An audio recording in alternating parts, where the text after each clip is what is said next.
ஒரு பிரகாசமான நாள் மலை கைலாசத்தில் எல்லாரும் கூடியிருந்தார். அவர்களில் ஞானத்தின் தெய்வம் கணேசன் இருந்தார். அவர் கூட இன்னும் ஆழமான ஞானத்தை அறிய ஆசைப்பட்டார். முருகனை பார்த்து கணேசன் கேட்டார், உண்மையான ஞானம் என்ன? அறிவுக்கு மேலே என்ன வேண்டும்? முருகன் புன்னகைத்தார். 6 முகங்கள் அமைதியாக ஒளிர்ந்தன. ஞானம் என்பது வெறும் அறிவு அல்ல, அது மனதை கட்டுப்படுத்தி தினமும் தவறாமல் பக்தியுடன் முயற்சி செய்வது என்று கூறினார். ஒரு ஆறு போல நினை.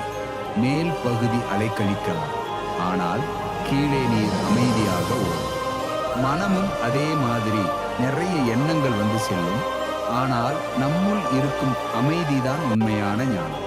முருகன் அனைவருக்கும் சொன்னார், தினமும் தியானம் செய்யுங்கள், மனதை அமைதியடைய செய்யுங்கள், உண்மைக்கு முழு மனதாலும் சேருங்கள், அப்போது தைரியமும் ஞானமும் உண்டாகும். கணேசன் நன்றியுடன் தலை வணங்கி, நான் புரிந்து கொண்டேன், ஞானம் அறிவுக்கு மேலாக பக்தியும் கட்டுப்பாடும் சேர்ந்து வரும் என்று கூறினார். முருகன் ஆசீர்வதித்து, இந்த வழி பிடித்தால் ஞானம் உன் தோழனாக இருக்கும் என்று முடித்தார்.